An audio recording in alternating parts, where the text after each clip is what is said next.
এই গল্পটা পুরো না শুনে কেউ আজে বাজে মন্তব্য করবেন না। শহরে কিছু জায়গায় লোককে মেরে ফেলেছে কারা, তারা আবার প্রশাসনকে হুমকিও দিচ্ছে। এমনকি প্রশাসনের লোককে মেরে ফেলেছে সেই জন্য বোধ মিটিং করা হয়েছে। সেখানে উপস্থিত হয়েছে পুলিশ কমিশনার, পুলিশের ডিআইজি, সেনা প্রধান, কিছু আর্মি অফিসার। এমনকি সেই বোর্ডের মিটিংয়ে দেশের প্রধানমন্ত্রী উপস্থিত হয়েছে। কেননা এটা কোনো ছোটখাটো বিষয় না, বড় বড় নেতাকেও মেরে ফেলেছে। আবার দেশকে ধ্বংস করার জন্য বোমা হামলা হয়েছে। সেখানে উপস্থিত সেনা প্রধান বলে উঠল, দেশের এই অবস্থায় কোনো বাহিনী সামলাতে পারছে না, এখন আমরা কি করবো স্যার? সেনা প্রধান কথাটি প্রধানমন্ত্রীকে উদ্দেশ্য করে বলল, দেখো, আমাদের দেশের সব বাহিনীকে বলেছি, তারা তো কিছু করতে পারছে না। এমনকি তাদের হেড তোমরা এবার বলো কি করতে হবে। সবাই মিলে বলে উঠল যে, স্যার, আমরা তো চেষ্টা করছি কিন্তু কোনো ফলাফল পাচ্ছি না। আছে একজন যে সব কিছু সামলে নেবে। এই দেশের আইএসএফ এর প্রধান মিটিং রুমে ঢুকতে ঢুকতে উপরে কথাটা বলল। কে সে, রায়হান? যে আর কেউ নয়, এ হলো NN00। কিন্তু আমরা তাকে পাবো কোথায়? সেটা তো আমিও জানি না, কিন্তু আন্দাজে ডিল মেরে দেখতে পারি। হ্যাঁ রায়ান, এবার তুমি সেটাই করো। না, এই দেশটাকে বাঁচাতে হবে। দেশটা যে বেশি ডিভোর্স হয়ে পড়ছে, মানুষ যেন আস্তে আস্তে আতঙ্কে ঘুরছে। জি স্যার, আমি দেখছি। তারপর সবাই বোর্ড মিটিং শেষ করে নিজ নিজ ঠিকানায় চলে গেল। আর রায়হান সাহেব তার কেবিনে চলে আসলো। হ্যাঁ, এতক্ষণ মিটিংটা হচ্ছিল আইএসএফ এজেন্সিতে। অন্যদিকে নীল, রিয়া, কই তোরা? নাস্তা করে নে। এই তো মা, আমি চলে এসেছি। ভাইয়া এখনো আসেনি? যা তো ওকে ঘুম থেকে উঠিয়ে দে, আর বল ছোট চাচু কল করেছিল। রিয়া কিছু বলতে যাবে তখনই পেছন থেকে একজন বলে উঠল, এই পেতনি, আমাকে আর ডাকতে যেতে হবে না, আমি চলে এসেছি। ভাইয়া! এই তোরা কি আমাকে একটু শান্তিতে থাকতে দিবি না? খালি দুজনে লেগে থাকিস। মা, দেখো না ভাইয়া আমাকে পেতনি কেন বলবে। তুই তো পেতনি, তা পেতনি বলবো না তো কি বলবো? উম, মা, তোমার ছেলেকে বলে দাও যে আমাকে যেন পেতনি না বলে। নীল, চুপ কর না রে বাবা, দেখছিস তো তোদেরকে নিয়ে হার পারি না। মা, ওকে আমি পেতনি বলছি, তা আমাকে না বলে তোমাকে কেন বলছে? নাস্তা করে নে, তারপর যা মন চায় তাই করবি তোরা। তারপর দুই ভাই বোন মিলে নাস্তা করেছে। ওখানে রান্নাঘর থেকে নীলের ছোট আমু বেরিয়ে বলল, কি রে, উঠেছিস তাহলে এতক্ষণে? ছোট আম্মু, আমাকে ওটা দাও তো। এই নে বাবা। আচ্ছা ছোট আম্মু, তুমি ভাইয়াকে কেন এত ভালোবাসো? আমাকে কেন বাসো না? ধুর পাগলি, তুই আয় এদিকে। এই কথাটা বলার কারণ হলো নীলের চাচি অর্থাৎ নীলের ছোট আম্মু নীলকে খাইয়ে দিচ্ছিল বলে রিয়া তার ছোট আম্মুর হাতে খাবে বলে উপরে কথাটা বলল। আপনাদেরকে তো পরিচয় দিতে ভুলেই গেছি, তাহলে পরিচয়টা দিয়েই দেই, ওরা ততক্ষণ না হয় খেতে থাকুক। এতক্ষণ লাগে ছোট আম্মু বলছিল তিনি হলো নীলের চাচি রাবিয়া বেগম, আর নীলার চাচার নাম রায়হান আহমেদ। আপনার হয়তো নামটা আগে শুনেছেন। হ্যাঁ মামারা, রায়হান আহমেদই হলো এসআইএফ এর প্রধান, আর ওনাদের কোনো সন্তান নেই। তার জন্যই তো এরা এরকম দুটো আদরের বাদর তৈরি হয়েছে। আর নীলের মায়ের নাম হলো আসিফা বেগম ও বাবা হলো আশরাফ আহমেদ। তিনি পেশায় একজন বিজনেসম্যান। আর রায়হান আহমেদ ও আশরাফ আহমেদ দুই ভাই, এরা একসাথেই থাকে। আর এতক্ষণ যে নীল বলেছিলাম সেটা হলো আমাদের গল্পের হিরো নীল আহমেদ। আর এতক্ষণ যে পেতনি বলেছিল সেটা হলো নীলের একমাত্র বোন রিয়া ইসলাম। তাহলে এবার গল্পে ফেরা যাক। তারপর ওদের দুজনকে খাইয়ে দিয়ে রাবিয়া বেগম বলে উঠল নীলকে উদ্দেশ্য করে, বাবা, তোর ছোট চাচু ফোন করেছিল, তোর সাথে কথা বলবে। তুই না হলে একবার ফোন করে নিস। হ্যাঁ ছোট আম্মু, কলেজে যাওয়ার সময় কথা বলে নেব। তারপর নীল রেডি হয়ে উপর থেকে নিচে আসলো। আপনারা হয়তো ভাবছেন উপর থেকে কি করে আসলো। নীলদের বাসাটা হলো দোতলা, নীলের রুমটা দোতলায়, তার জন্যই নীল উপর থেকে নেমে আসলো। রিয়া, স্কুলে যাবি না? ভাইয়া, আজকে কি বার? আজকে আবার কি বার? আজকে বৃহস্পতিবার। তাহলে তুই কি জানিস না আজকে আমার স্কুল ছুটি দিয়েছে? ও হ্যাঁ, ভুলে গেছিলাম, তোদের ক্লাসও ও তোদের নিচের ক্লাসে ছুটি দিয়েছে। নীলের বোন রিয়া ক্লাস 9-এ পড়ে। তারপর নীল কলেজের উদ্দেশ্যে বেরিয়ে পড়ল। রাস্তায় যেতে যেতে নীল তার চাচুকে ফোন দিল। আসসালামু আলাইকুম, কেমন আছো? ওয়ালাইকুম সালাম, ভালো আছি। তুই কেমন আছিস? আমিও ভালো আছি। কি করছো? কি আর করব, দেশে যা অবস্থা সেটা নিয়ে ভাবছি। সেটা আমি বুঝতে পেরেছি, কেননা তুমি আমাকে কখনো কল দিতে বললো না। রে আব্বু, তুই ঠিকই বলেছিস। এখন আমি কি করব? তুই এখানে চলে আয়। কিন্তু আব্বু, এদিকটা তোমাকে দেখতে হবে। আমি আবার কি দেখবো? হ্যাঁ, আব্বু তুমি যদি না দেখো তাহলে আমি যাব না। আমার আব্বু, তুই চলে আয়, না হলে এই দেশে আর থাকবে না। তাহলে তুমি বাসায় ম্যানেজ করো, তাহলে আমি যাব। তুই কর, আমি বললে আমাকে জারি মারবে। আব্বু তুমি তো জানো, আগের ধাপে গিয়েছিলাম বলে আমাকে উড়াধুরা তোমার ভাই বকেছিল। এবার যদি আমি বলি তাহলে তো আর শেষ নেই। তাই বলছি তোমার ভাইকে তুমি বোঝাও, মা ও ছোট মাকে আমি ম্যানেজ করে নেব। ওকে বাবা, আমি বড় ভাইকে ফোন করছি। তুই বাসায় যা, তারপর দেখিস কি বলে। আব্বু তুমি কিন্তু আমার নাম দেবে না, দিলে কিন্তু তোমার খবর আছে। এই বলে নীল কল কেটে দিল। আপনার হয়তো ভাবছেন এভাবে কেন কথা বলছে। আরে মামারা, প্রতিটা গল্প আপনাদেরকে বলে দিতে হবে? একটু বুঝে নিন। তারপর নীল বাসায় চলে এলো। এই নীল, এইদিকে আয়। তোর আব্বু কি বলেছে রে? কই কিছু বলেনি। তাহলে বাড়িতে ফোন করে বললো যে তুই নাকি ওনাদের কাছে ঘুরতে যেতে চাস। ছোট আব্বু তোমার খবর আছে, আমি তাহলে একবার যাই। আমাকে মাইন কাছে চেপায় ফেলে নিজে উড়াধুরা বেঁচে গেছে না। মানে ছোট আব্বু বলছিল এখন ওখানে কোনো কাজ নেই, তাই আমাকে ওখানটা ঘুরিয়ে দেখাতো। এই জন্য আমি রাজি হয়ে গেছি। তোমরা যদি মানা করো তাহলে আমি যাবো না, এ বলে দিলাম। এই রাবিয়া বোন, আমার ওকে যেতে দে না, না হলে পরে তখন ওই ব্যাপারটা নিয়ে পড়ে থাকবে আর কানের গোড়ায় খ্যান খ্যান করবে। এই তো আমার সোনামা ঠিক বলেছে, তুমিও বলে দাও না গো। নীল তার মাকে জড়িয়ে ধরে উপরে কথাটি বলে রাবিয়া বেগম কিছু বলতে যাবে, তখনই এই, তোর যাওয়া হবে না। কেন আব্বু? এখন তো তোর পড়াশোনা আছে। আব্বু তুমি তো জানো তোমার ছেলে পড়া না করলে কি আর, পড়া করলেই বা কি। না আব্বু আমাকে যেতে দাও। অনেকক্ষণ বলার পরে আব্বু রাজি হলো, কিন্তু তাহলে আপনারাই শুনেন। যেতে দিতে পারি, তবে তবে কি আব্বু? অত উত্তেজিত হইও না। তবে যেতে দিতে পারি, একটা শর্ত। শর্তটা হলো রিয়াকে শুধু নিয়ে যেতে হবে। বাহ, আমার রাজি হয়েছে এই মেলা। রিয়াকে আমি হাংচুং ভুচুং বাচুং ঠিক বুঝিয়ে দেবো। ওকে আব্বু আমি রাজি। বেশ, তাহলে ঠিক আছে। তারপর নীল দৌড়ে রিয়ার রুমে চলে গেল। আসতে পারি বোন আমার? হ্যাঁ ভাইয়া, আই। তা তুই নাকি ছোট আব্বুর কাছে যাবি? হ্যাঁ রে বোন, প্লিজ আব্বুকে বল না তুই আমার সাথে যাবি না। কেন রে ভাইয়া? আমি ফ্রিতে যামু, ফ্রিতে আসমু, তাহলে মানা করার কি আছে? হুম হুম। বোন আমার এই কথা বলিস না, আমি একলা যেতে চাই। তোকে না হলে শপিং করে দেবো। তাহলে ডিল ওকে। বোন তুই আবার ডিল করা কবে থেকে শিখলি? তোর মতো একটা বড় ভাই থাকতে এটা আবার শিখতে লাগে নাকি? তুই ঠিকই বলেছিস, মানে কিচ্ছু না। আমার শোনা ভাইয়া, তুই আমাকে কখন শপিং করাতে নিয়ে যাবি? হুম হুম। ওখান থেকে ঘুরে এসে না হয় শপিং করে দেবো। এটা হচ্ছে না। তুই আমাকে আজ বিকেলে ঘুরতে নিয়ে যাবি, শপিং করিয়ে দিবি। ওকে ঠিক আছে, রাজি তো হয়েছিস এই মেলা। কি বললি ভাইয়া? কিছু না, তুই থাক, তাহলে বিকালে থেকে ঘুরতে নিয়ে যাবো, ও শপিং করে দেবো। তারপর নীল রিয়ার রুম থেকে বেরিয়ে নিজের রুমে চলে গেল। তারপর তার ফোন নিয়ে কল দিল। আসসালামু আলাইকুম। ওয়ালাইকুম সালাম। আব্বু তোমাকে আমি না বললাম আমার নাম দেবে না, তা আমার নাম কেন দিলে?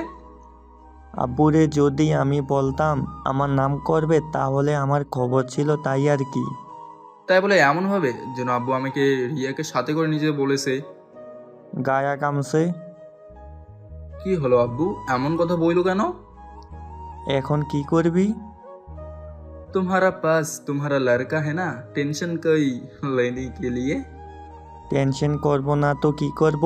রিয়া যদি এখানে আসে তাহলে তোর কাজ আর হলো না। ওহ আব্বু আমি শপিং করে দেবো বলছি, তাই রাজি হয়ে গেছি। ও আর আমার সাথে যাবে না? এই না, বাদ। কিন্তু আব্বু আমাকে তো 20,000 দাও, তারপর না হয় দেখা যাবে। তোর কি টাকা কম আছে নাকি যে আবার আমার কাছে টাকা চাচ্ছিস? না আব্বু, আমার তো কম নাই, কিন্তু তোমার মানে আমার আর আমার মানে কোন মামুন নয়। ওকে ঠিক আছে, তোর অ্যাকাউন্টে 50,000 টাকা পাঠিয়ে দিচ্ছি। তোর যা মনে হয় শপিং করবি, আর রিয়াকেও করে দিস। ওকে আমার আব্বু। তারপর নীল কল কেটে ফ্রেশ হয়ে নিচে চলে গেল লাঞ্চ করতে। লাঞ্চ করে সে ঘুমিয়ে পড়লো বিকালবেলায়। এই ভাইয়া, ওঠ না, না হলে পানি ঢেলে দেব। কিন্তু কে শুনি কার কথা, ঘুমের মধ্যেই স্বপ্নের দেশে উড়াল দিছে। তোমাকে নিয়ে আমি চাঁদের দেশে যাব, তোমাকে নিয়ে আমি এক রাজ্যে ঘোরাবো। এইটুকু বলতে রিয়া নীলের উপর পানি ঢেলে দিল। এই তোমাকে নিয়ে আমি মেঘের রাজ্যে, সত্যি পানি চলে এসেছে গো। এই বলে লাফিয়ে উঠল। এই ভাইয়া, স্বপ্ন দেখা হয়েছে? মানে? মানে হলো যে, তুই যতক্ষণ স্বপ্ন দেখছিলি সেটা তোর পাঠক পাঠিকাগণ শুনেছে। এই রে, তুই আমার উপর পানি ঢেলে দিলি কেন? কেন, তোমার মনে নেই আমাকে আজ ঘুরতে নিয়ে যাবে, শপিং করে দিবে, সেই জন্যই তো চলে এলাম। ওকে ঠিক আছে, তাহলে চল আমি ফ্রেশ হয়ে আসি, তুই রেডি হয়ে নে। তুই কি চোখে কানা নাকি, দেখিস না মুই রেডি হয়ে আছি? আমি নিচে চললাম, তুই জলদি আয়। তারপর নীল ওয়াশরুমে গিয়ে ফ্রেশ হয়ে রেডি হয়ে নিচে চলে আসলো। এই পেতনি চল। ভাইয়া, এখন কিছু বললে ঘুরতে নিয়ে যাবে না, তার চেয়ে না বলাই ভালো। কি হয়েছে? কিছু না ভাইয়া, চলো। ওকে চল মা, আমরা যাচ্ছি। কোথায় যাবি তোরা দুজনে এই পোশাকে? মা, আমরা ঘুরতে যাব, ভাইয়া আমাকে আজ ঘুরতে নিয়ে যাবে।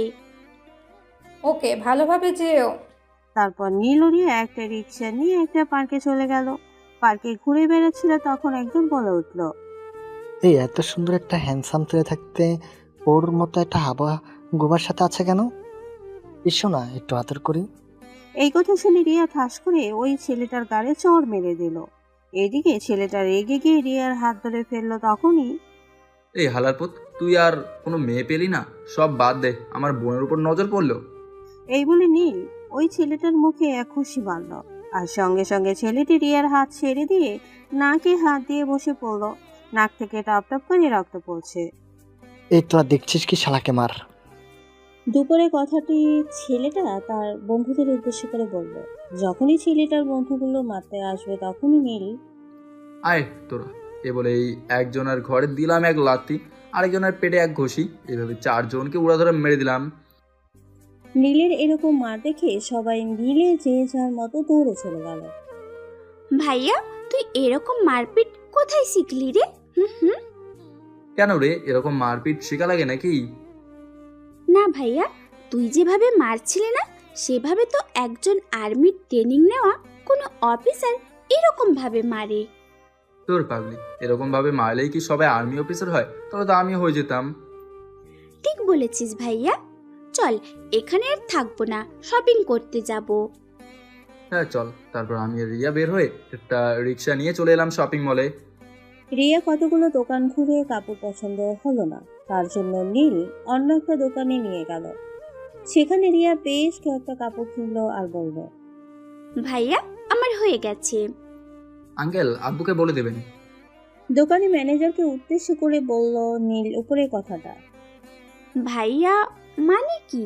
কি বলবে আব্বুকে? কিছু না, তুই বাসায় চল তাহলে হবে। বল না ভাইয়া, কি বলবে আব্বুকে? তাহলে শোন, এই যে দোকানটা থেকে তুই কেনাকাটা করলি, এটা আমাদের দোকান। আব্বু কাউকে বলতে মানা করছে, তাও তোকে বলছি। কিসের জন্য মানা করেছে বল না। চল বাসায় যেতে যেতে বলি। তারপর নীল আর রিয়া শপিং মল থেকে বের হয়ে একটা রিক্সা ধরে বাসার দিকে চলে আসলো। এবার বল ভাইয়া। হ্যাঁ বলছি, এই যে দোকানটা করছে, এটা মায়ের অ্যানিভার্সারিতে সারপ্রাইজ দিয়ে বলে, এটা কাউকে বলেনি, শুধু আমাকে বলেছিল, আর আমি তোকে বললাম তুই কাউকে বলিস না।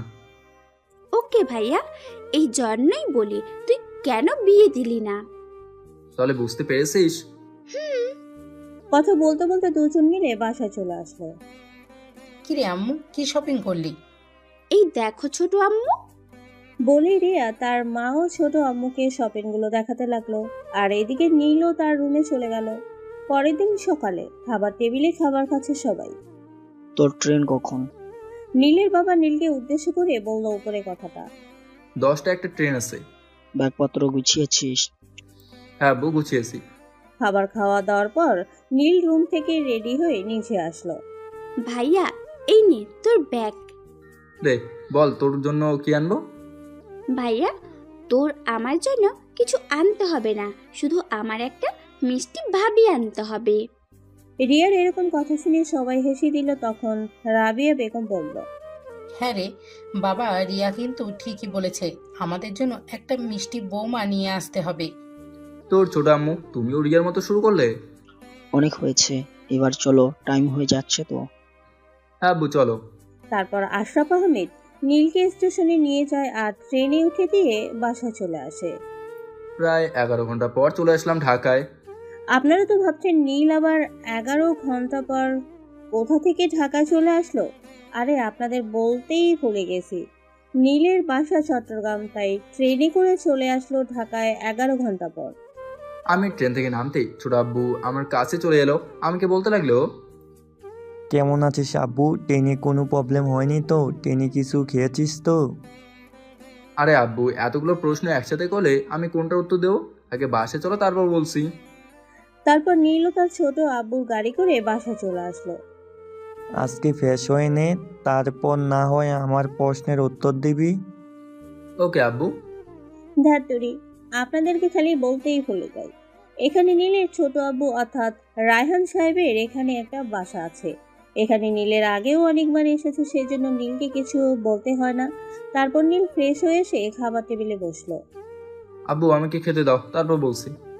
তোর জন্য এখন আমিও খাইনি, দুজনে মিলে নাস্তা করে নেই। একবার দুজনে মিলে খাবার খেতে খেতে কথা বলতে লাগলো। তা ট্রেনে তোর কোনো প্রবলেম হয়নি তো?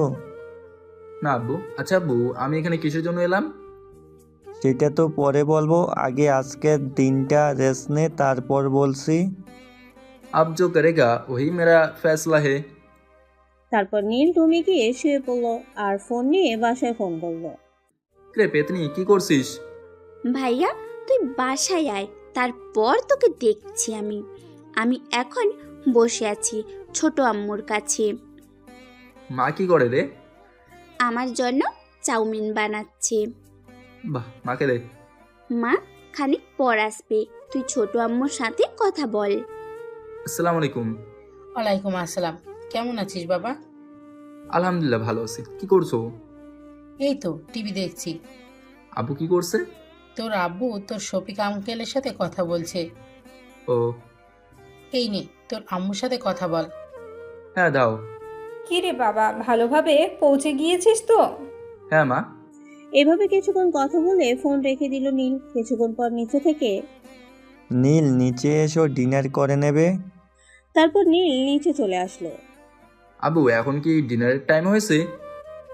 এখনো আর টাইম হয়নি, তবে আজকে একটু তাড়াতাড়ি করে নাও, কেননা অনেকটা জার্নি করে এসেছো, শরীরটা ক্লান্ত আছে। খাবার খেয়ে দে, তাড়াতাড়ি ঘুমিয়ে পড়বে। ওকে আব্বু। ডিনার করে নীল রুমে গিয়ে বিছানায় গাঁটা এলিয়ে দিতে ঘুম পড়ে দেখা দিল পরের দিন সকালে। আও নীলের ঘুম ভেঙে গেল। তারপর উঠে গিয়ে ফ্রেশ হয়ে নিল। নিচে এসে উঠেছিস তাহলে খেতে বস। হ্যাঁ আব্বু। তারপর নীল খেতে বসলো। খাবার খেতে খেতে আব্বু এবার বলো কি হয়েছে এখানে? খাবারটা খেয়ে নে, তারপর বলছি। খাওয়া দাওয়ার পর রায়হান সাহেব নীলকে সবটা খুলে বলল। আপনারাও তো জানেন, তাই আর বললাম না। তাহলে ওই দিন মিটিংয়ে আমার পরিচয় ফাঁস করে দিয়েছো? আমাকে কি বোকা পেয়েছিস যে ফাঁস করে দিব? তাহলে কি বলেছো?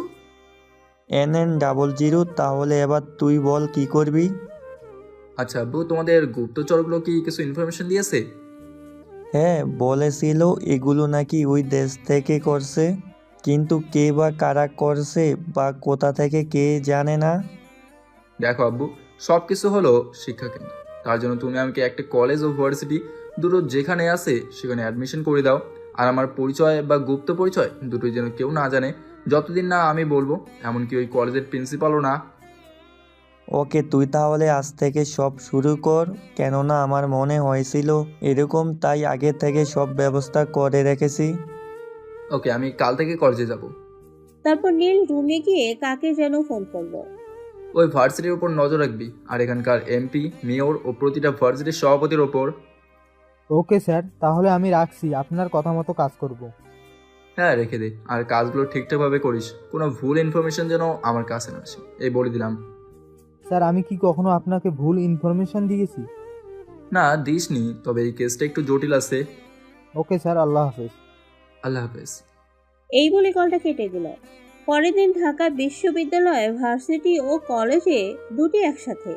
কলেজের গেট দিয়ে ঢুকছে একটা ছেঁড়া ফাটা প্যান্ট ও একটা নোংরা জামা, দেখতে যেন রাস্তার ধারে বসে থাকা ফকির লাগছে। তখনই ডান পাশ থেকে ছেলেটিকে কে যেন ডাক দেয়। এই ফকির, এদিকে আয়। তখন ছেলেটি ইশারা করলো। আমি?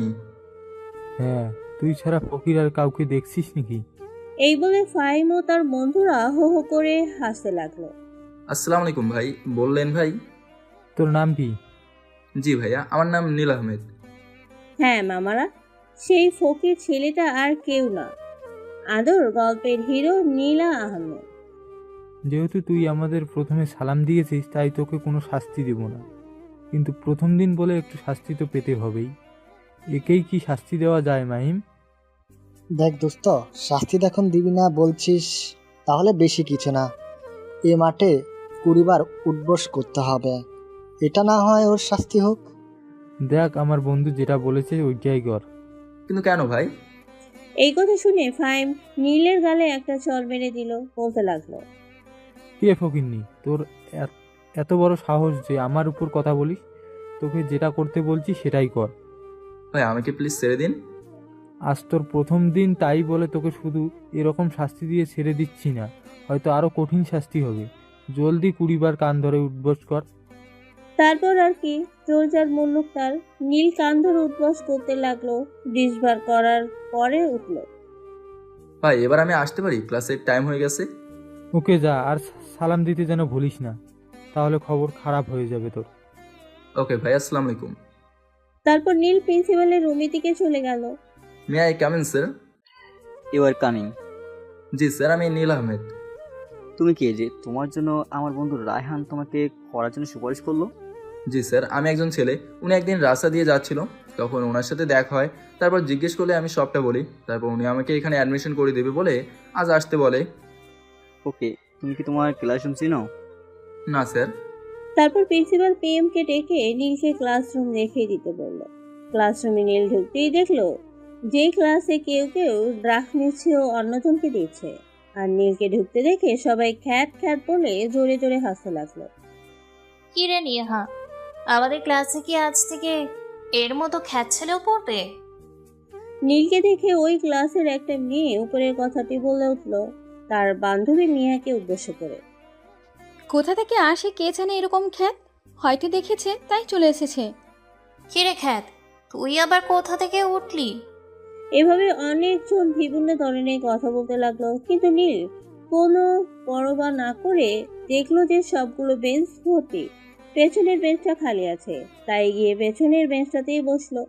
কিছুক্ষণের মধ্যে স্যার চলে এলো, তখন সবাই উঠে দাঁড়ালো, কিন্তু সেই মেয়েটা উঠে দাঁড়ালো না যে মেয়েটা প্রথমে নীলকে খ্যাত বলেছিল। Sit down. এই বলতেই সবাই বেঞ্চে বসে পড়ল। এই ছেলে, তোমার নাম কি? স্যার নীলকে দেখে উপরে কথাটি বলল। জি স্যার, আমি নীল আহমেদ। তা তোমার এরকম পোশাক কেন? স্যারের এরকম কথা শুনে ক্লাসের সবাই হো হো করে হেসে দিল, আর এরা বলে উঠল, স্যার, এর মতো খ্যাত আবার কি ভালো পোশাক পরার যোগ্যতা আছে নাকি? ইরা, চুপ করো। স্যারের এরকম ধমক শুনে ইরা বসে পড়ল। তা তুমি বলো, তোমার এরকম পোশাক কেন? স্যার আমি গরিব ও এতিম, তার জন্য। ও, তাহলে আগের কলেজ থেকে এই কলেজে কেন আসলে? এখানে বলছে পড়াশোনা ভালো হবে, সেই জন্য। হ্যাঁ, তুমি মন দিয়ে পড়ো, দেখবে একদিন খুব বড় হবে। আমি তোমার রেজাল্ট দেখেছি, খুব ভালো। Okay sir. বসো। নীল বসে পড়ল তার বেঞ্চে। তারপর স্যার কিছুক্ষণ ক্লাস করিয়ে বেরিয়ে গেল। এভাবে সব কটা ক্লাস শেষ হয়ে গেল। নীল ক্লাসরুম থেকে বের হতেই নীলকে কে যেন ল্যাং মেরে ফেলে দিল।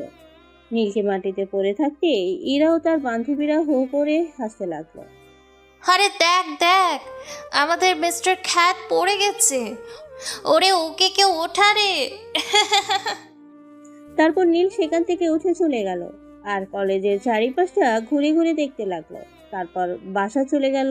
বাসায় গিয়ে কি রে, কেমন দেখলি? সত্যি বলছে আব্বু, এই কলেজ যদি আমার হতো তাহলে সব কটাকে পিটিয়ে মারতাম।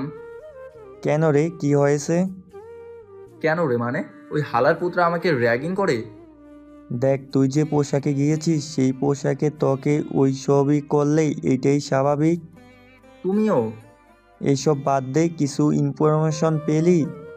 হ্যাঁ পেয়েছি, তবে তবে কি? তবে আমি এই মিশনটা নিজের মতো কমপ্লিট করতে চাই। তাহলে বল আমাকে কি করতে হবে? আপাতত কিছু করতে হবে না, যা করতে হবে সেটা পরে বলবো। ওকে চল, খাবার খেয়ে নিবি। ওকে আব্বু, আমি ফ্রেশ হয়ে আসি। ওকে, জলদি আয়। হুম। তারপর নীল ফ্রেশ হয়ে খাবার খেয়ে দিয়ে উপরে চলে গেল নিজের রুমে। কাকে যেন ফোন দিল নীল। তোরা কখন আসবি? হ্যাঁ দোস্ত, আমি তো রাতের মধ্যে চলে আসবো। ও, এখানে নেমে আমাকে কল দিবি। ওকে দোস্ত। ওকে। তোর জন্য একটা সারপ্রাইজ আছে, কি সারপ্রাইজ? এলে দেখতে পাবি। ওকে দোস্ত, তুই সাবধানে আসিস। এই বলে কল কেটে দিল। তারপর নীল ঘুমিয়ে গেল। এই আব্বু উঠ, তুই নাকি কোথায় যাবে বলেছিস? হ্যাঁ উঠছি। তারপর নীল উঠে ফ্রেশ হয়ে নিল। নিচে গিয়ে তার ছোট আব্বুর সাথে নাস্তা করে নিল। কোথায় যাবি? আমার একটা ফ্রেন্ড আসবে, তাকে আনতে। ওকে, ভালোভাবে যাস। ওকে আব্বু। তারপর নীল বেরিয়ে পড়ল। কিছুক্ষণ পর নীল কলেজের সামনে চলে আসলো। দেখলো যে দারোয়ান পড়ে পড়ে ঘুমাচ্ছে। এই সুযোগ আমার ভিতরে যাওয়া, কিন্তু গেলে তো ব্যাটা জেগে যাবে। এই বলে নীল প্রাচীল টপকিয়ে ভেতরে চলে গেল। নীল দেখতে পেল একটা রুমে লাইট জ্বলছে। নীল রুমটার কাছে যেতে কিছু আওয়াজ ও কথা শুনতে পেল। কাজটা জলদি করে কর, আজকে এইটাই কমপ্লিট করতে হবে। কেন আজকে কমপ্লিট করতে হবে? কালকে এটাকে চালান দিতে হবে তার জন্য। কিন্তু এই কাজটাতে তো অনেক টাইম লাগবে। আরে হালা, যত তাড়াতাড়ি চালান দেব ততই পয়সা। ঠিক বলেছিস দোস্ত, এর তোরা আরেকটু জলদি কর। মাহিম তার 4 জন লোককে উদ্দেশ্য করে উপরে কথাটা বলল। হ্যাঁ ভাইয়া, আমরা জলদি করছি। ভাইয়া, কাজটা করার পর আমাদেরকে একটু পানি খাওয়াতে হবে। আরে তোরা পানির কোনো টেনশন করিস না, আমি আসি না। আরে আমার বন্ধু যখন বলেছে তোরা বিন্দাস কাজ কর, তারপর আমরা আছি। এইসব কথা নীল বাইরে থেকে শুনছিল। তখনই নিজের ফোনটা একটু কেঁপে উঠল। তখন নীল মনে মনে বলতে লাগলো, হালার ফোন এখনই আসতে হলো। তারপর নীল কলেজের বাইরে চলে আসলো। আরে হালা, আমি তো নিজেই কল দিতে বলছিলাম, তাহলে ওর কি দোষ? আবার আমি কল ব্যাক করলাম। দোস্ত, তুই কি চলে এসেছিস? হ্যাঁ বস, চলে এসেছি। তুই দাঁড়া, আমি এক্ষুনি আসছি। আয় দোস্ত। এই বলে কল কেটে দিল। কিছুক্ষণের মধ্যে নীল ঢাকা রেল স্টেশনে চলে গেল। সুমন নীলকে দেখে দুজনকে জড়িয়ে ধরল। দোস্ত, তুই কি শুকিয়ে গিয়েছিস? আরে না, মাঝখানে একবার শরীর খারাপ হয়েছিল, তার জন্য এরকম লাগছে। তুই কিন্তু দোস্ত আমাকে বন্ধু ভাবিস না। কেন বে? আরে তুই যদি আমাকে বন্ধু ভাবতি তাহলে কি শরীর খারাপের ব্যাপারটা জানাতে পারতি না? কি যে বলিস, হুদাই হুদাই তোরা এত টেনশন দিতে যাবো কেন? তাও তো আমাকে বলতে পারতি। সব কথা এখন বাদ দে, তুই এখন চল। হ্যাঁ দোস্ত, চল, যেতে যেতে কথা হবে। তারপর নীল আর সুমন কথা বলতে বলতে বাসায় চলে এলো। বাসায় কলিং বেল বাজাতেই রায়হান সাহেব এসে দরজা খুলে দিল। আসসালামু আলাইকুম আঙ্কেল। ওয়ালাইকুম সালাম, তা কেমন আছো? আলহামদুলিল্লাহ, ভালো আছি আঙ্কেল। আপনি কেমন আছেন? আমি ভালো আছি, ভিতরে আসো। ওদের কথা বলা নীল শুনে হাঁ করে তাকিয়ে আছে ওদের দিকে। কেননা কারোর সাথে প্রথম দেখা হলে এভাবে কথা বলে না। কি রে, এমন ভাবে তাকিয়ে আছিস কেন? আব্বু, তুমি কি সুমনকে আগে থেকে চেনো? হ্যাঁ চিনি, তবে এটা জানতাম না যে এটা তোর বন্ধু। ও, আরে হালা, তুই আমার ছোট আব্বুকে চিনিস, তা বললি না কেন আমাকে? দেখ দোস্ত, প্রথমত আমি তোদের ফ্যামিলি সবাইকে দেখেছি, কিন্তু তোর ছোট আব্বুর পিকও দেখিনি, আর সামনেও দেখিনি। তাহলে চিনলি কি করে? পুরো কথাটা তো শুনবি? হ্যাঁ বল।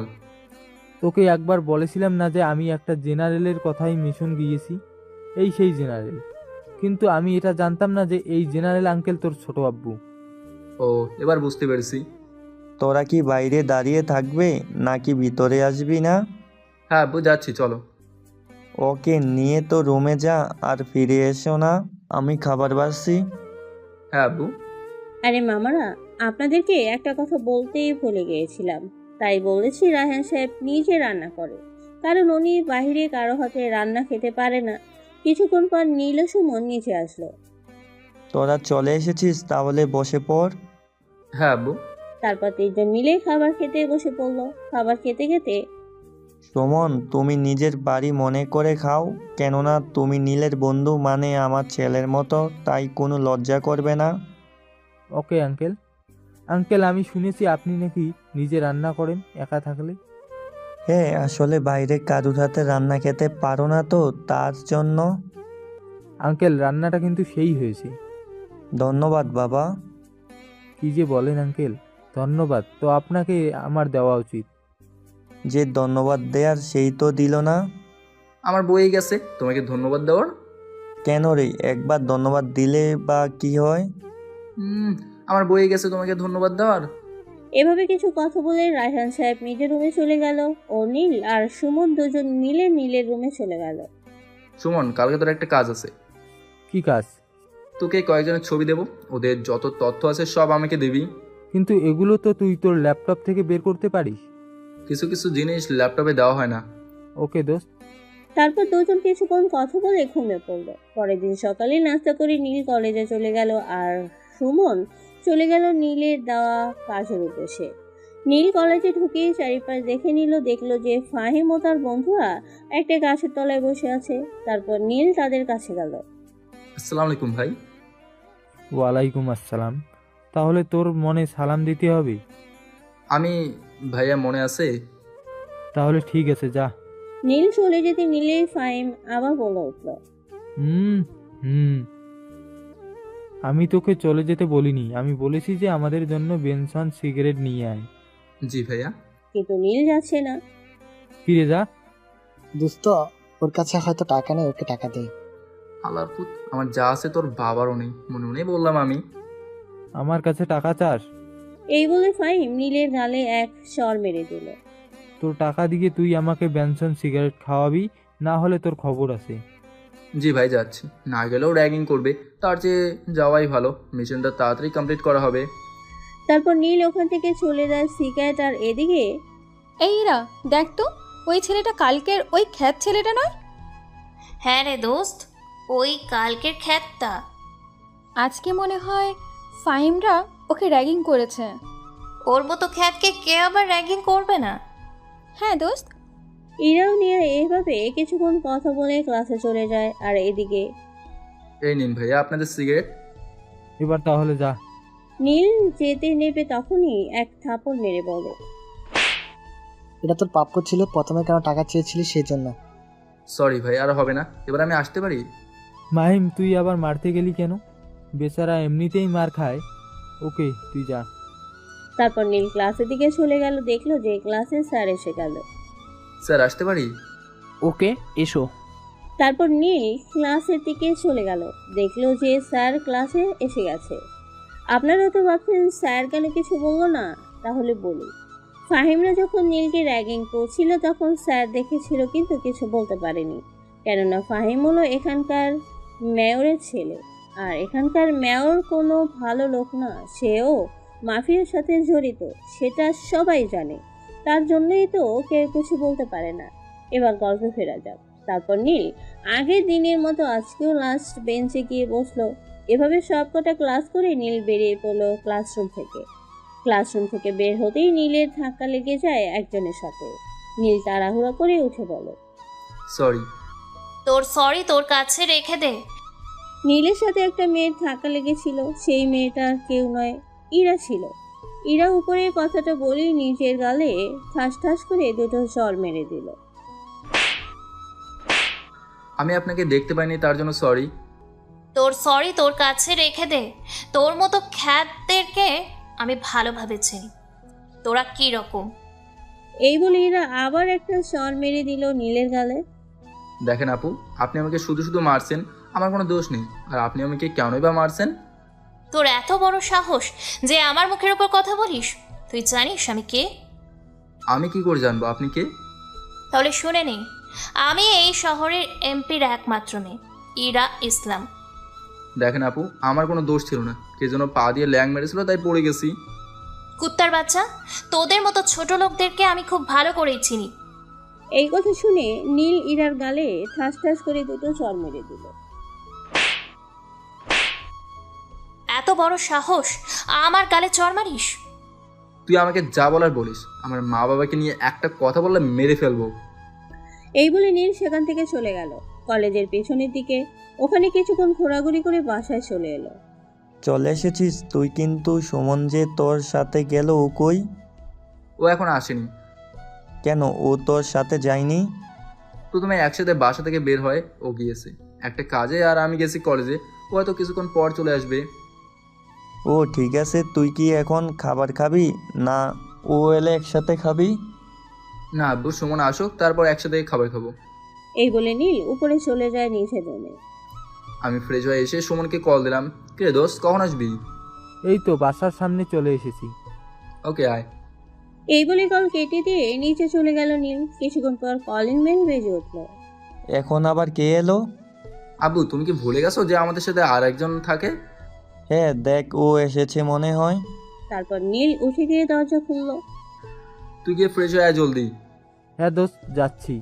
কিছুক্ষণ পর সুমন নিচে এলো। তারপর সবাই খাবার খেয়ে রুমে চলে গেল। ঘড়িতে বাজে রাত 12টা। তখনই দুজন আগন্তুক কলেজের প্রাচীর টপকে ভেতরে ঢুকে পড়ে। আর অন্যদিকে সভাপতি বলল, ফাহিম তোরা জলদি কর, মেয়র সাহেব এখনই চলে আসবে মনে হয়। স্যার আপনাকে টেনশন করতে হবে না, আমরা কালকে রাতে সব রেডি করে রেখেছি। সভাপতি বলল, এই না হলে আমাদের ছোট ড্রয়িং টেবিল। কি যে বলেন স্যার। ওদের কথা বলার মাঝে একটা গাড়ি এসে ওখানে থামে। আর সেখান থেকে একজন নেমে আসে, ওদের সামনে দাঁড়ালো আর বলে উঠল, কিরে, তোদের সবকিছু রেডি হয়ে গেছে? হ্যাঁ বাবা, আমরা সব রেডি করে ফেলেছি। ফাহিম ওদেরকে বল যে এদিক পুরো একটু ঘুরে আসবে। মেয়র সাহেব ফাহিমকে উদ্দেশ্য করে বলে উঠল উপরে কথাটা। হ্যাঁ বাবা, আমি বলছি। এই তোরা সবাই চারদিকটা একটু রাউন্ড মেরে দেখ কেউ আসে নাকি, আর যদি কেউ আসে তাহলে ওকে তুলে নিয়ে আসবি। ওকে ছোট বস। তারপর ফাহিমের লোকগুলো, মানে যত সাঙ্গপাঙ্গ মাফিয়ার লোক ছিল, তারা চারিদিকটা ঘুরে দেখতে লাগলো। তখনই একটা শুকনো ডাল ভাঙা আওয়াজ হলো। সবাই মিলে সেদিকে দৌড়ে গেল। দেখো তো ওখানে কি আছে। না ভাই, এখানে কিছু নাই। ওই দেখো, একটা বিড়াল মনে হয়, ওটা এখান দিয়ে এসেছিল। আর কোনো শুকনো ডালের ওপর দিয়ে গিয়েছিলাম, তাই ভেঙে যাওয়ার আওয়াজ হয়েছে। ঠিক বলেছিস, চল এবার ওইদিকে যাই। তারপর সবাই আবার সেখানে চলে গেল। আর এইদিকে দুই আগন্তুকের কথা বলছে। আরে দেখে পা ফেলবি তো, এখনই ধরা পড়ে যেতাম। সুমন বলল, হ্যাঁ দোস্ত, খেয়াল করিনি, তাই তো এমন হয়েছে। আপনারা হয়তো বুঝে গেছেন এই দুই আগন্তুক কারা। তাহলে বলি, এই দুই আগন্তুক আর কেউ নয়, নীল আর সুমন। সুমন, তুই ওদিকে যা, আমি এদিকটা দেখছি। ওকে দোস্ত। তারপর সুমন অন্যদিকে চলে গেল, আর এদিকে নীল দেখতে লাগলো। কিছুক্ষণ পরে একটা ট্রাক এসে থামলো ওখানে। সভাপতি সাহেব, আমার কাছে যে মেয়েগুলো আছে ওই মেয়েগুলোকে ট্রাকে আগে তুলে দেন। সভাপতি বলল, হ্যাঁ আমি তোলার ব্যবস্থা করছি, এই তোরা গিয়ে ওদেরকে নিয়ে আয়। জি বস, নিয়ে আসছি। সভাপতি টেবিলের লোকগুলোকে বলে মেয়েদেরকে নিচে আসতে। বাবা, এগুলো কি লোড করব না? আরে ওদেরকে আনতে আনতে এগুলো ওদেরকে বল, লোড করে দেবে। হ্যাঁ বাবা, এই তোরা মালগুলো জলদি তোল। ফাইম আরো কিছু লোক ছিল, তাদেরকে উদ্দেশ্য করে বলে উপরে কথাটা। কিছুক্ষণের মধ্যে ট্রাকটা লোড করে ফেলে। সভাপতি বলল, সবকিছু কমপ্লিট, এবার আপনি ট্রাক নিয়ে যেতে পারেন। হ্যাঁ যাবো। আর ফাইম, তুই বাসায় চলে যা। ওকে বাবা, আমি যাচ্ছি। আর এদেরকে কোথাও যেতে বলবি। ওদেরকে গোডাউনে পাঠিয়ে দে। এই বলে মেয়র গাড়িতে উঠে পড়ে। আর এদিকে গাড়ি নিয়ে বের হওয়া মাত্রই তুই ড্রাইভারকে মেরে ফেলবি, তারপর মেয়রকে কবজা করবি। ওকে দোস্ত। এইদিকে গাড়ি নিয়ে বেড়া মাত্রই নীলের কথা অনুযায়ী সুমন কাজ করে ফেলে। আর এইদিকে নীল ফায়ার করতে শুরু করে। হঠাৎ করে ফায়ার করার জন্য কেউ প্রস্তুত ছিল না। গুলির আওয়াজ শুনে সবাই চমকে যায়। ওদের কিছু করার আগে নীল সবগুলোকে মাটিতে শুয়ে দেয়। শুধু সভাপতি দাঁড়িয়ে আছে আর ফাহিমের পায়ে গুলি করার জন্য ফাহিম মাটিতে পড়ে আছে। দুই পায়ে দুটি গুলি করেছে নীল। কি হলো সভাপতি সাহেব, আপনি দাঁড়িয়ে বললেন, যা কিছু বলেন বা কিছু করেন। সভাপতি বলল, তুই কে আর আমাদের খবর জানলি কি করে? আমি কে সেটা না হয় উপরে গিয়ে জানবেন। এই বলে নীল সভাপতির কপালে দুটি গুলি করে। সঙ্গে সঙ্গে সভাপতির মৃতদেহ পড়ে যায়। এদিকে সভাপতি এইরকম নিঃশেষ হওয়াতে যা দেখে ফাহিম থরথর করে কাঁপছে। কিরে, তুই বা কেন বাকি থাকবি? তুই উপরে গিয়ে না হয় আমাকে চিনে নিস। এই বলে ফাহিমকেও মেরে ফেলে, তারপর নিয়ে চলে যায় সুমনের কাছে। কিরে সুমন, তুই হালাকে তো তাড়াতাড়ি ধরে ফেললি। এদের মতো চুনোপুটিকে আবার কে সময় দেয় রে?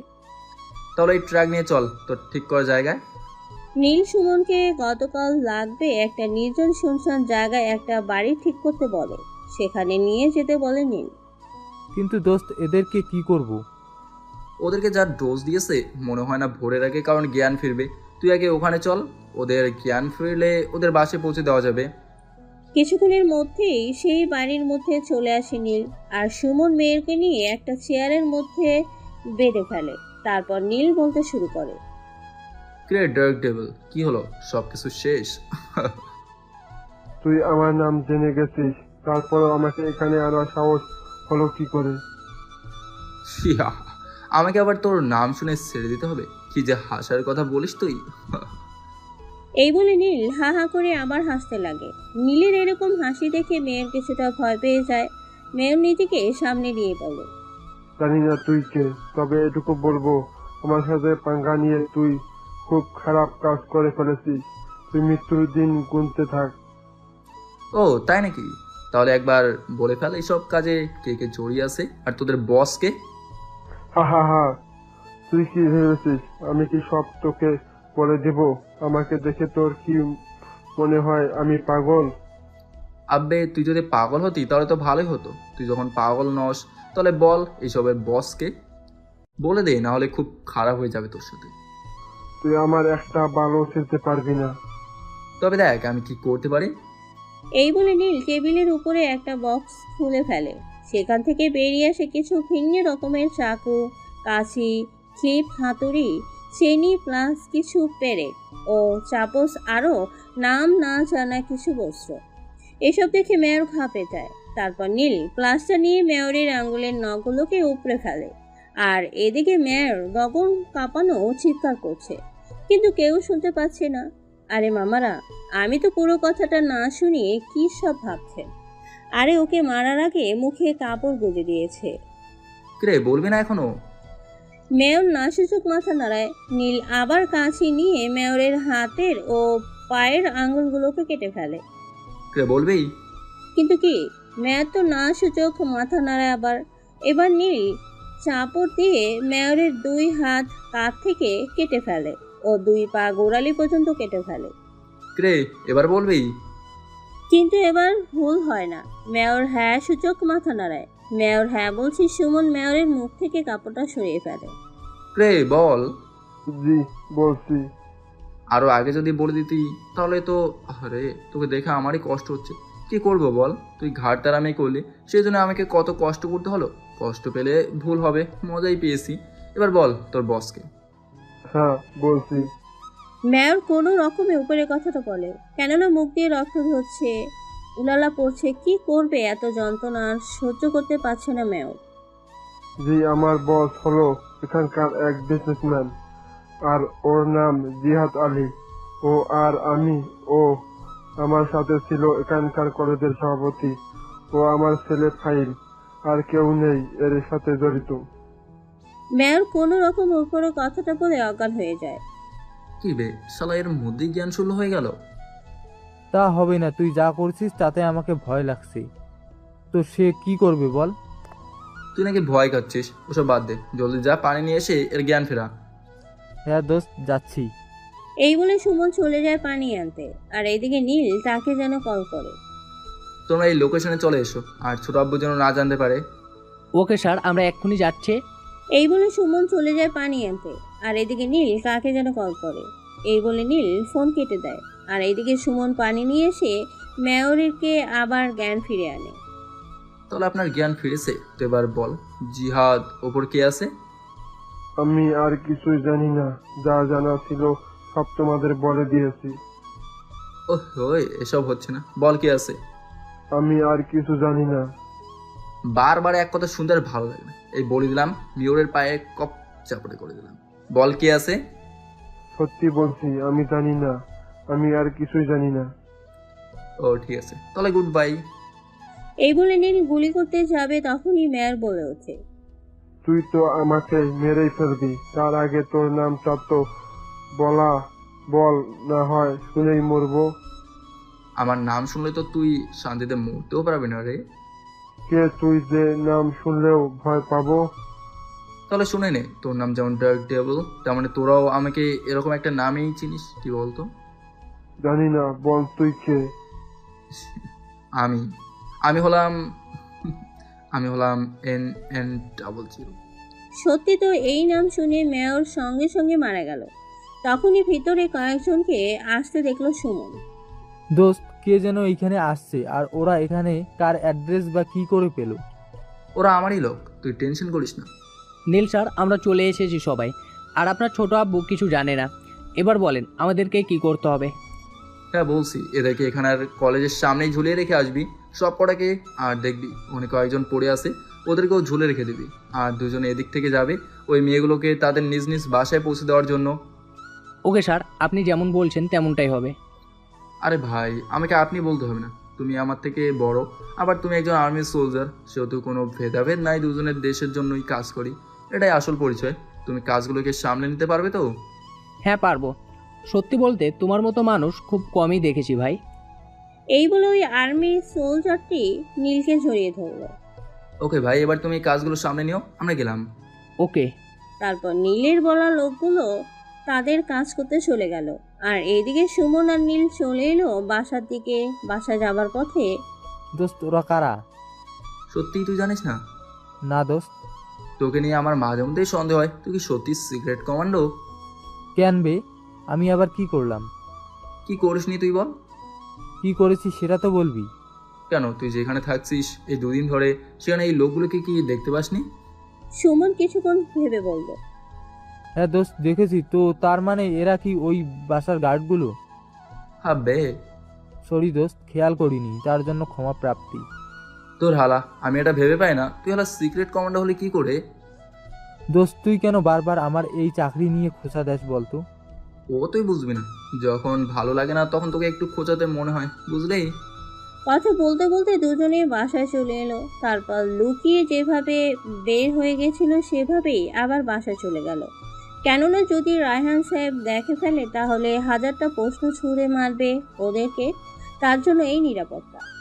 আরে বলতে তো ভুলেই গেছি, ওদেরকে যাওয়ার সময় গানগুলো দেখে ফেলেছিল, তখন ওরা সবটা খুলে বলেছিল, তাই আর কিছু জিজ্ঞেস করেনি। আর ওরা কেউ রায়হান সাহেবকে কিছু জানায়নি। পরের দিন সকালে নীল নাস্তা করে কলেজে চলে গেল। কলেজের সামনে দেখতে পেল বহুত ভিড়। তখন নীল একজন পুলিশকে জিজ্ঞেস করলো, স্যার এখানে কি হয়েছে? তুমি কি বাবা এখানে পড়া করো? হ্যাঁ স্যার। আরে আমাকে স্যার বলতে হবে না। তাহলে আপনাকে আঙ্কেল বলি? হ্যাঁ বলো। কি হয়েছে বলেন। এখানকার কলেজের সভাপতি ও মেয়রকে ও তার কিছু লোককে কারা যেন মেরে ফেলে গেছে, সেই ইনভেস্টিগেশন চলছে এখন, তাই আজ তোমাদের কলেজ বন্ধ। কিন্তু আঙ্কেল, এখানকার পুলিশ ইন্সপেক্টররা কিছু করছে না? দেখো বাবা, আমিও একজন পুলিশ, তারপরেও বলতে হচ্ছে। এটা গ্যাং ওয়ার বলে আমাদের এসআই চিহ্নিত করেছে, আর এসআই মেয়রের সাথে জড়িত আছে। এ কথা কাউকে বলিও না। ওকে আঙ্কেল, তাহলে আমি যাই। ওকে বাবা, যাও। সত্যি বলতে আমি অনেক পুলিশ দেখেছি, তবে এরকম একজন ইমানদার পুলিশ অনেকদিন পর দেখলাম। তারপর নীল বাসায় চলে যায়। বাসায় গিয়ে রায়হান সাহেবকে বলে ওই পুলিশ কনস্টেবলের নাম। আব্বু, এই নামে পুলিশ কনস্টেবলকে প্রমোশন করিয়ে এসআই পদে নিয়োজিত করতে হবে। কেন আব্বু, কি হয়েছে? না আব্বু, তেমন কিছু না। সত্যি বলছে, অনেকদিন পর এনার মতো ইমানদারি পুলিশ কনস্টেবল অনেকদিন পর দেখলাম, আর উনি খুব ভালো। ওনাকে কমিশন করিয়ে এসআই পদে নিয়োজিত করে দাও। ওকে, আমি পুলিশের প্রধানকে ফোন করে বলতেছি। ও কোন থানায় থাকে? জি আব্বু, ঢাকার। বেশ ঠিক আছে, তুই এখন ফ্রেশ হয়ে আয়। তারপর নীল রুমে চলে গেল। দেখলো যে সুমন বিছানার উপর শুয়ে শুয়ে মোবাইল ঘাঁটছে। কিরে দোস্ত, এত তাড়াতাড়ি চলে এলি? সুমন নীলকে দেখে ফ্রু নাচিয়ে জিজ্ঞেস করলো উপরে কথাটা। কেন, তুই জানিস না কালকে কি করছি? ভাই তোকে আর বলতে হবে না, তুই সেই আমার চাকরি নিয়ে টানাটানি করবি। তার চেয়ে না বলা ভালো, আমি বুঝে গেছি। নীল কিছু না বলে হি হি করে হেসে চলে যায় ওয়াশরুমে ফ্রেশ হতে। কিছুক্ষণ পর ফিরে বের হয়ে আসে ওয়াশরুম থেকে। কিরে, কোথাও ঘুরতে গেলে কেমন হয়? মন্দ হয় না কিন্তু কাজ। আরে মামা, কাজ তো এখন না, রাতে। ওকে, তাহলে চল। তারপর আমি আর সুমন ছোট আব্বুকে বলে চলে এলাম বাইরে একটা পার্কে। বাড়িতে ঢুকে দেখি কয়েকটা ছেলে দুটো মেয়েকে টিজিং করছে। এই মামা, দেখতে ওই দুটো মেয়েকে ওই ছেলেগুলো ইপটিজিং করতেছে, চল তো দেখি। চল। তারপর আমি আর সুমন গিয়ে দেখি ওই মেয়ে দুটো আর কেউ না, ইরা ও নিহা। নীলকে দেখে এরা কিছুটা হলেও একটু সাহস পায়, কিন্তু নিজের কথা শুনে আরো দ্বিগুণ ভয় পরিণত হয়। তাহলে নীল কি বললো শুনে আসি, চলেন। আরে চল এখান থেকে, এদেরকে বাঁচিয়ে কোনো লাভ নেই, শুধু শুধু আমার উপর অত্যাচার করে, তাহলে এদেরকে বাঁচিয়ে লাভ কি বল? তুই যখন বলছিস তাহলে আমি কি করব? তাহলে চল যাই এখান থেকে। নীল আর সুমন ওখান থেকে চলে আসে। ইরা ডাকতে গিয়েও ডাকতে পারে না। তারই তো দোষ, বেচারাকে কেন অপমান করতে গেল কলেজে। দোস্ত, ওই মেয়েটা কিন্তু তোর দিকে তাকিয়ে আছে। কোন মেয়েটা রে? নীল মুখ না ঘুরিয়ে ওপরে কথাটা বলে। ওই যে মিষ্টি কালারের 3 পিস পরে আছে, ওই মেয়েটা। এবার বোঝো, কত ধানে কত চাল, আমাকে অপমান করে, তাই না? দোস্ত চল না, ওদের গিয়ে বাঁচায় ওই ছেলেগুলোর হাত থেকে। তোরে তো লাগতেছে কেন? না মানে? কোনটা মানে কি? হ্যাঁ দেখ মামা, আমরা ছোট বাচ্চা বাসনি যে একটা বুঝিয়ে দেবো, বুঝলি? ইয়ে মানে যে সাদা কালারের ড্রেস পরে আছে ওকে। তাহলে চল, আমার বন্ধু যখন বলছে তাহলে কি আর না করতে পারি? তারপর ওরা দুজন ওদের সামনে যায়। কিরে, তোদেরও কি ভাগ যায় নাকি? হ্যাঁ, তোরাই কেন একা একা খাবি? আমরাও তো আছি নাকি, না আমাদের দেখতে পাস না? নীলের এরকম কথা শুনে ইরা তো আরো ভয় পেয়ে যায়। মামা, মেয়েটা কিন্তু সেই বকাটে ছেলেটা এর আগে দেখিয়ে নীলকে উপরে কথাটি বলে। নীল এই কথা শুনে বকাটে ছেলেটার মুখে মারে খুশি। হালার পোলা, মেয়ে দেখলে গোটা পা সুরসুর করে। এই বলে নীল ছেলেটাকে উড়াধুরা মারতে লাগে। এইদিকে ছেলেটার বন্ধুরা নীলকে মারতে এলে সুমনকে ওদেরকে মারতে লাগে। কিছুক্ষণ পর ছেলেগুলো ওখান থেকে দৌড়ে পালিয়ে যায়। সুমন চল। এই বলে নীল সুমনকে নিয়ে পার্কের বাইরে চলে আসে। কিছুক্ষণ ঘোরাঘুরি করে বাসায় চলে আসে। ঘড়িতে বাজে রাত 12টা। তখন নীল আর সুমন বাড়ির বাইরে বের হয়ে পড়ে কোনো এক জায়গায় যাবার উদ্দেশ্যে। দোস্ত, আমরা এখন কোথায় যাচ্ছি? চল তাহলে দেখতে পাবি আমরা কোথায় যাচ্ছি। প্রায় 20 মিনিট পর চলে আসে একটা বাসার সামনে। এটা কোথায়? চুপ, ভালো করে দেখ, কেউ কি গার্ড দিচ্ছে নাকি? না দোস্ত, কেউ নেই। তাড়াতাড়ি চল আর সাবধানে। নীল আর সুমন খুব সাবধানে একটা রুমের কাছে এসে পড়ে আর ফিসফিস করে বলে ওঠে, দেখ ভেতরে কেউ আছে নাকি, তারপর এই রুমে ঢুকবি। রুমের ভিতর তো দুইজন শুয়ে আছে। আব্বে, রুমের ভিতর নয়, এই বারান্দায় বা অন্য কোথাও কেউ আছে নাকি সেটা দেখতে বলছি। ওকে দোস্ত। না দোস্ত, কেউ নেই। শিওর তো? হ্যাঁ দোস্ত। দোস্ত, আমরা কি এখানে কিছু চুরি করতে এসেছি? নীল সুমনের কথার কোনো উত্তর না দিয়ে একটা রুমের ভেতরে প্রবেশ করে। তারপর ফ্লোর প্রেস করে। তারপর এই শহরের বিজনেসম্যান জিহাদ আলীকে তুলে নিয়ে চলে আসে ওদের সেই পুরনো বাড়িতে। সুমন যা তো, সবার জন্য গরম পানি নিয়ে আয়। সুমন পানি আনতে চলে গেল আর আমি আমার বক্সটা খুলে ফেললাম আর আমার ফেভারিট জিনিসগুলো বের করলাম, যেমন কাঁচি, প্লাস, হাতুড়ি, পেরেক, চাপড়। এটাকে চাপড় বললে ভুল হবে, কারণ এটা চাপড় থেকে অনেকটা বড় ধারালো। আপনাদের সাথে কথা বলতে বলতে সুমন পানি নিয়ে চলে গেল আর ঢেলে দিল জিহাদ আলীর মুখে। সঙ্গে সঙ্গে জিহাদ আলীর জ্ঞান ফিরে এলো। জিহাদ বলল, আমি কোথায়? আপনি এখন আমার কি বলবো যেটা বলবে কোনো মানুষ মারার জায়গায়। কে বে তুই? আমাকে তুলে নিয়েছিস? তুই জানিস আমি কে? আমার পাওয়ার সম্পর্কে তোর কোনো ধারণা আছে? তোর পাওয়ার? আরে সেটা তো আগেই শেষ হয়ে গেছে। তবে আমি নিজেই সেটা শেষ করেছি, আর কিছুটা আছে শেষ করতে দেব। তুই কে? আরে আমি কে সেটা পরে জানবি, আগে তোরটা আমার কাছ থেকে জেনে নে। তুই হলে এই শহরের একজন বিজনেসম্যান, জাহিদ আলী ওরফে ব্ল্যাক কিং। এই নাম শুনে জাহিদ আলী ঘামতে শুরু করেছে, কেননা ওর এই নামে ওকে কেউ আজ পর্যন্ত দেখেনি আর ছিলেও না। আর ও এই নামে ওকে জেনেও তুলে এনেছে, কেননা নাম শুনলে বড় বড় আর্মি অফিসার, সিআইডি অফিসাররাও ভয়ে 10 পা পিছিয়ে চলে যায়। তুই এই নাম জানলি কি করে? শুধুমাত্র ওর নাম, এটাই তো তোর হয়ে গেছে। তাহলে বস, আমি যতদূর জানি ততটা শুনলে তুই কি করবি? এই বলে নীল হা হা করে হাসতে লাগলো। তুই কে? আমি কে না হয় সেটা পরে জানবি, আগে এটা বল তোর বস কে? জানি না। তুইও কি মেয়রের মতো ভুল করতে চাস নাকি? মানে তুই তাহলে সে যে মেয়েকে এত বিশ্রীভাবে মেরেছিস? তাহলে চিনতে পেরেছিস? তাহলে এবার বল তোর বস কে, আর তোর হয়ে কে কে কাজ করে? আমি বলছি, কিন্তু আমার বসকে সেটা বলতে পারবো না। সেটা বললে আমাকে মেরে ফেলবে। তুই যেটা বলতে চাস সেটা বল। আমি শুধু অর্ডার করি, আর কিছু করি না। আর আমার সাথে থাকে আমার ডান হাত নিয়াম, ওই সব কিছু দেখাশোনা করে। আর আমার সাথে জড়িত ছিল, মানে আপনি তাদেরকে মেরে ফেলেছেন। বাস, আর বলতে হবে না, মেরে ফেলেছি তো। আর তুই থেকে ডাইরেক্ট আপনি? বাহ, বেশ ভালো তো। আপনি মেয়রকে যদি অমনি করে মারতে পারেন, তাহলে আমাকে কেন পারবেন না? এই তো অল্পতেই বুঝে গেছিস। এবার বল তোর বসকে। আমি যদি বলি তাহলে ওরা আমাকে মেরে ফেলবে। তুই যদি না বলিস তাহলে আমি তোকে মেরে ফেলবো। কিন্তু এ শুনে কার কথা? জিহাদ আলী তো মেয়রের থেকেও বেশি ঘাড়তেরা। তাই আর কি নীল ট্রিটমেন্ট শুরু করে দিল। প্রথমে হাতের আঙ্গুলগুলো চাপড় দিয়ে পিস পিস করে কেটে ফেললো, তারপর পা দুটি হাঁটু পর্যন্ত কেটে ফেললো। আব্বে হালা, অত চিল্লাস কেন?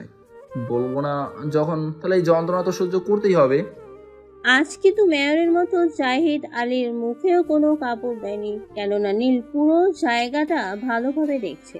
এখানে কোনো সমস্যা হবে না বলে আর কাপড় ছাড়াই শাস্তি দিচ্ছে। এবার বল তোর বসকে। না, আমি বলবো না। তবে এনে। তারপর আর কি?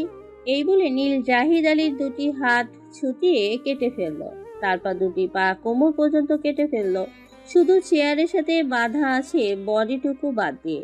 জাহিদ আলী এই যন্ত্রণা সহ্য করতে না পেরে অজ্ঞান হয়ে গেল। সুমন কিছু উত্তর না দিয়ে সঙ্গে সঙ্গে গরম পানিটা জাহিদ আলীর মুখে ঢেলে দিল। সুমন যেন রেডি হয়েছিল কখন নীল ওকে আদেশ করবে। কিছুক্ষণের মধ্যেই আবার জ্ঞান ফিরে এলো জাহিদ আলীর, ওরফে ব্ল্যাক কিং এ। এবার বল। হ্যাঁ বলছি, আমার বস ভালো মাকড়সা। ও, এটাই আশা করেছিলাম তোর কাছ থেকে। তা বল, ও এখন কোথায় আছে? মাকড়সা এখন ইতালিতে অবস্থান করেছে, কিছুদিন পর হয়তো বাংলাদেশে আসতে পারে। আমি এটাকে চাই মাকড়সা এই দেশে আসুক, না আসলে কোনো ক্ষতি নেই, ওকে এখানে গিয়েই মেরে আসবো। তা বল তোর শেষ ইচ্ছা কি? তোরটা কেন বাকি থাকবে? পূরণ করে দেবো। আমার সেই হিসেটাকে আমি তোর হাতে মারছি, তা তোর নাম জানতে চাই। ছি, তোর ইচ্ছা তাহলে শোন, আর তোকে আমার মারতে হবে না। নাম শুনলেই তুই এমনিতেই মরে যাবি। আমি হলাম NN00। এই নাম শুনে জাহিদ আলী ওরফে ব্ল্যাক কিং থরথর করে কাঁপতে কাঁপতে শেষ নিঃশ্বাস ত্যাগ করে। সুমন, এটাকে আজকেও কলেজের সামনে ঝুলিয়ে রেখে আসবি। ওকে দোস্ত, তুই শুধু ধর, দুজন মিলে নিয়ে যাই। ঠিক আছে, চল। তারপর দুজন মিলে জাহিদ আলীর দেহটিকে কলেজের মাঠে ফেলে দিয়ে চলে আসে পরের দিন। রায়হান সাহেব টিভি চালু করে বসতেই নিউজে বলতে লাগলো, গতকালকের মতো আজকেও কলেজের মাঠে লাশ পাওয়া গেছে। কালকে ছিল এই শহরের মেয়র ও এই ঢাকা ভার্সিটি ও কলেজের সভাপতি ও অন্যান্য লোক, আর আজকে পাওয়া গেছে এই শহরের বিজনেসম্যান জাহিদ আলীর কাটা কাটা দেহ। আর জাহিদ আলীর বুকের উপর লেখা ছিল যে দিস ইজ ব্ল্যাক কিং। তাহলে কি জাহিদ আলী কি ছিল সেই ব্ল্যাক কিং? প্রশাসনের কাছ থেকে আমার কিছু জানতে পারিনি, পরবর্তীতে জানতে হলে আমাদের সাথে থাকুন, সুস্থ থাকুন। এই মুহূর্তে আমি ছিলাম রিয়াজ খান। রায়হান সাহেব টিভি থেকে চোখ সরিয়ে দেখে যে নীল আর সুমন নিচে নামছে। তখনই রায়হান সাহেব নীলকে উদ্দেশ্য করে বলে ওঠে, নীল, এগুলো কি হচ্ছে? আবু, তুমি শুধু এটা জেনে রাখো যে তোমার ছেলে কোনো খারাপ কাজ করবে না। আর আমি যেটা করছি খুব ভেবে চিন্তেই করছি। কিন্তু তুই তো আমাকে কিছু জানালি না। হ্যাঁ আবু, এবার তোমাকে জানাবো। জলদি জানাবি, কেন না আমাকে উপর থেকে চাপ দিচ্ছে খুব। কেন আব্বু, তুমি এটা বলনি যে এখানে আমি এসেছি? এখনো বলিনি, তোর কাছ থেকে জেনে নিয়ে বলবো ভেবেছিলাম, কিন্তু আর মনে নেই। তাহলে তুমি আজকে আমার কোড নামটা বলে দেবে আর বলবে ওই সব করছে, তাহলে আর কিছু প্রবলেম হবে না, আর তোমার উপরেও চাপ আসবে না। ওকে ঠিক আছে, তোরা নাস্তা করে নে, নাস্তা করতে করতে কথা বলবি। তারপর তিনজন মিলে নাস্তা খেতে বসে পড়ে। তাহলে বল। প্রথম দিন যখন আমি কলেজে যাই তখনই সব কিছু জানতে পারি। তারপর সুমনকে আনতে যাওয়ার তার কিছুক্ষণ আগে আমি কলেজটা ঘুরে পুরোটা জানতে পারি। তারপর কলেজের সভাপতি ওইখানকার মেয়রকে মেরে ফেলে, আর ওদের কাছ থেকে জানতে পারি যে এখানকার বিজনেসম্যান জাহিদ আলী ওরফে ব্ল্যাক কিং এসবে জড়িত আর এইসব করেছে। তারপর কাল রাতে ওকেও দিয়ে কলেজে ঝুলিয়ে রেখে আসি। তা তো বুঝলাম, কিন্তু মেন মাথাকে? ওটাও জানতে পেরেছি, সেটা হলো মাকড়সা। তা মানে মাকড়সা এই দেশে আসবে? হ্যাঁ আব্বু, আমি এমন কিছু করবো না যে মাকড়সা এই দেশে আসতে বাধ্য হবেই।